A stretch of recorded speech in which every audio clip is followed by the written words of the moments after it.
Hello viewers, I doctor S B K Lal welcome you all in my YouTube channel. मेरे YouTube channel में आपका बहुत बहुत स्वागत है। अगर आप इस चैनल पर नए हैं तो चैनल को सब्सक्राइब कर लें।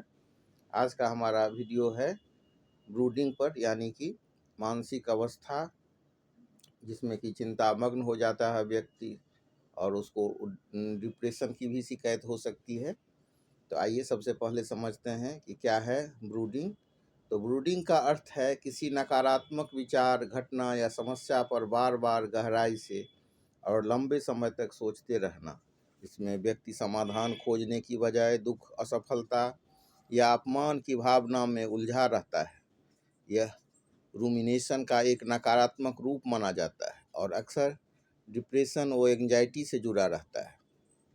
अगर हम इसके सिम्टम्स की बात करें तो एक ही बात को बार बार याद करना, छोड़ न पाना, छोटी बातों को बहुत बड़ा बना लेना, उदासी, निराशा, चिड़चिड़ापन, अकेले रहना पसंद करना, नींद की समस्या, आत्मविश्वास में कमी, सिर दर्द, थकान, भूख में बदलाव, भविष्य को लेकर नकारात्मक सोच जैसे लक्षण देखने को मिल सकते हैं।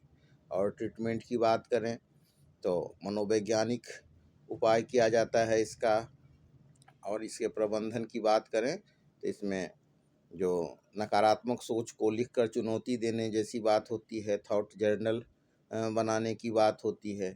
और मनोवैज्ञानिक उपाय की बात करें तो कॉग्निटिव बिहेवियर थेरेपी यानी कि CBT दिया जाता है। ध्यान, योग, प्राणायाम से कंट्रोल किया जाता है लक्षणों को। नियमित व्यायाम की सलाह दी जाती है।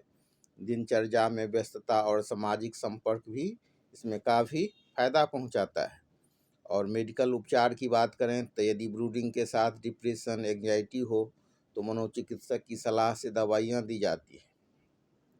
अब हम चर्चा कर रहे हैं कि कौन सा होम्योपैथिक दवाई इसमें प्रभावशाली होता है और कैसे ब्रूडिंग से निजात दिलाता है हमें, इस पर चर्चा करते हैं। तो एक खास दवाई है नेट्रम्यूर और कालीफॉस। तो नेट्रम्यूर 3x पावर में सुबह शाम 4-4 गोली 1 कप गर्म पानी में घोल करके देते हैं। और दूसरी दवाई है कालीफॉस, तो उसको भी हम 6x में 4-4 गोली 1 कप गर्म पानी में घोल करके देते हैं। और लक्षण की बात करें तो नेट्रम्यूर होता है पुराने दुख, भावनात्मक चोट, अकेले रहना पसंद, भीतर ही भीतर दुख पालना। इसके अलावा भी नेट्रम्यूर का कुछ खास सिम्टम्स है, जैसे उसको मछली ज़्यादा पसंद आता है, पर्सनैलिटी उसका डिक्टेटोरियल होता है, नमक खाने की ज़्यादा इच्छा होती है और गला सूखते रहता है, पेशाब जल्दी जल्दी होता है। ये सब नेट्रम्यूर का लक्षण होता है। और उसके अलावा भी एक खास लक्षण है नेट्रम्यूर में, जो लोअर ग्रेड के आदमी से मिलने जुलने का ज़्यादा मन करता है और उससे वो बातचीत करता है। वो चुप रहेगा, खामोश रहेगा, लेकिन एक बार जब उसको टोक दीजिए, एक बार जब उसके साथ आप बातचीत शुरू कीजिए तो बहुत घुल घुल करके बात करेगा। तो ये तो इन लक्षणों में नेट्रम्यूर बहुत ही फायदेमंद मेडिसिन माना जाता है। फिर एक दवाई पर चर्चा करते हैं, इग्नेशिया एमोरा। तो इग्नेशिया एमोरा में क्या होता है कि अचानक दुख, शोक, निराशा, बार बार विचारों में खोना, मूड का तेज़ी से बदलना, खास करके कोई धन का की अगर क्षति हो जाए तो इग्नेशिया एमोरा बहुत अधिक फायदा करने वाली दवाई होती है। रोगी काल्पनिक कष्टों को सोच सोच कर, अगर ऐसा हो गया तो क्या होगा, अगर वैसा हो गया तो क्या होगा, इस तरह से वो कल्पना करता रहता है और परेशान रहता है। इस प्रकार की सोच में अगर व्यक्ति पड़ा रहे कि अगर ऐसा हो गया तो क्या होगा, अगर वैसा हो गया तो क्या होगा, तो बहुत ही फायदा पहुंचाता है इग्नेशिया। ये काल्पनिक कष्ट दुख जनित या चिंता जनित हो सकते हैं। रोगी आहे भरा करता है, साइंग एंड सोबिंग इसका मुख्य लक्षण है। इसके अलावा इग्नेशिया में हम देख सकते हैं कि उसका पेशेंट को स्मोकिंग से बड़ा एलर्जी होता है और तंबाकू से भी का गंध बर्दाश्त नहीं होता है, स्मोकिंग का गंध बर्दाश्त नहीं होता है। इस लक्षण में इग्नेशिया हमारा बहुत अधिक फायदा पहुंचाता है। और इसको हम देते हैं 30 पावर में, सुबह में 3 से 4 बूंद देते हैं और उससे बहुत अधिक फायदा होता है। एक खास बात है कि इग्नेशिया सुबह में दी जाने वाली दवाई है, अगर शाम में या रात में दिया जाए तो कई बार एग्रीवेशन हो सकता है। वहीं नेट्रम्यूर की बात करें तो नेट्रम्यूर का खास टाइम है शाम में, तो नेट्रम्यूर शाम में ज़्यादा फायदा करता है और इग्नेशिया सुबह में। फिर एक दवाई है कैलकेरिया कार्ब। इसमें भी भविष्य की चिंता रहती है, आत्मविश्वास की कमी रहती है, डर और असुरक्षा रहता है, और रोगी एक ही चीज़ को बार बार सोचता रहता है या एक ही बात को बार बार बोल सकता है। अंडा खाने की इच्छा होती है, फ्लैट फेवी पेशेंट होता है, फेयर उसका कलर हो सकता है। इसके अलावा कैलकेरिया कार्ब में एग लाइकिंग का सिम्टम्स बहुत प्रोमिनेंट है। छिपकली, चूहा, इस सब से उसको बहुत डर लगता है, तो इस लक्षण में कैलकेरिया कार्ब देते हैं। लेकिन कैलकेरिया कार्ब एक डीप एक्टिंग मेडिसिन है, तो इसको बार बार नहीं दोहराते हैं, और कई बार इसको चक्र में देते हैं। जैसे सबसे पहले सल्फर दे दिए, फिर मतलब कैलकेरिया कार्ब दे दिए, उसके बाद फिर लाइकोपोडियम दे दिए। इस तरह से चक्र में देने से बहुत अधिक फायदा पहुंचता है। और ख़ास बात यह है कि सल्फर, कैलकेरिया कार्ब और लाइकोपोडियम तीनों ही डीप एक्टिंग मेडिसिन है, इसको बार बार नहीं दोहराना चाहिए। और कैलकेरिया कार्ब को 200 पावर में या 1 एम में एक खुराक देते हैं।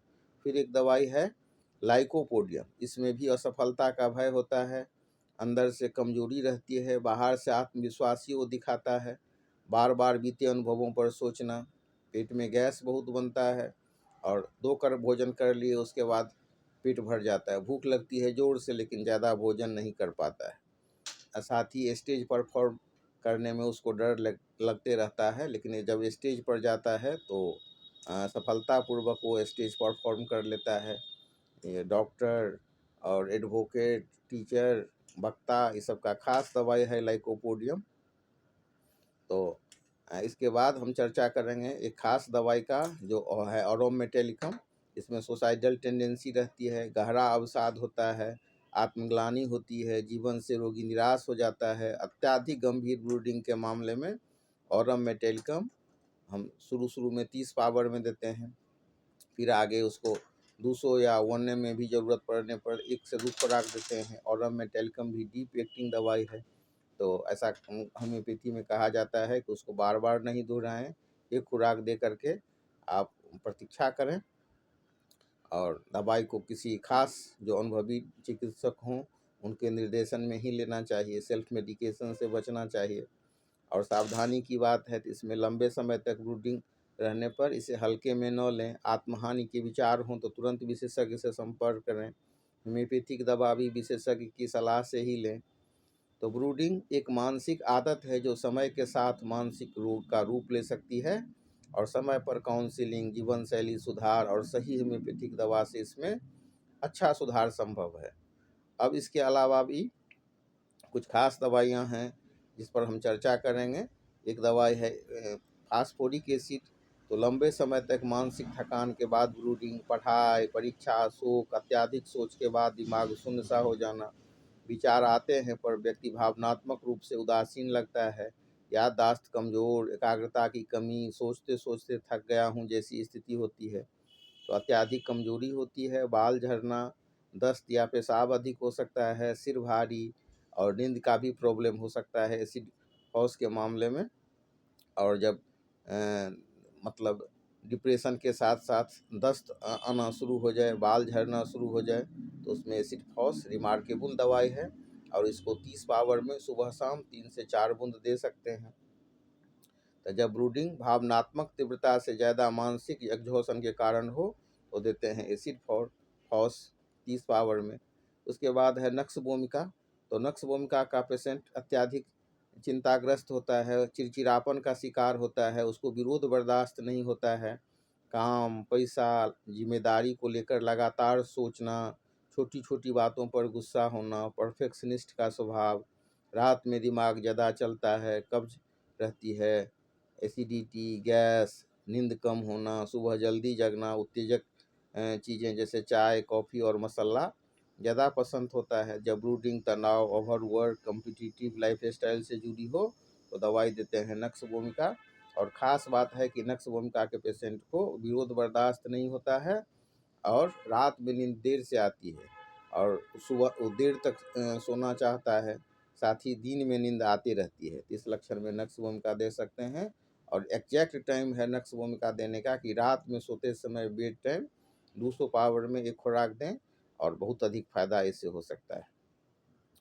तो प्रमुख दवाइयाँ जो इसमें दी जाती है ब्रूडिंग में, उसमें है नेट्राम्यूर, तो पुराने भावनात्मक घाव हो तो नेट्रम इग्नेशिया, अचानक शोक, भावनात्मक झटका तो इग्नेशिया दिया जाता है। फास्फोरिक एसिड की बात करें तो मानसिक थकावट, लंबे तनाव, नक्श भूमिका, ओवर थिंकिंग, चिड़चिड़ापन।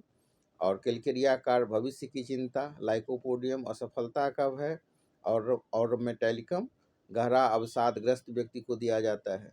इस तरह से हम इसका उपयोग कर सकते हैं।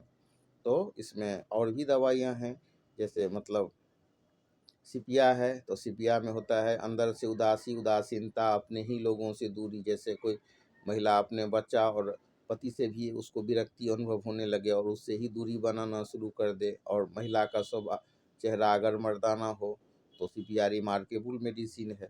बीते अनुभवों को चुपचाप सोचते रहना, अकेले रहने से आराम। तो जब ब्रूडिंग के साथ भावनात्मक थकान और डिटैचमेंट हो तो सिपिया दिया जाता है। तो इस तरह से और भी दवाइयाँ हैं, आप कमेंट में लिखें तो हम इस पर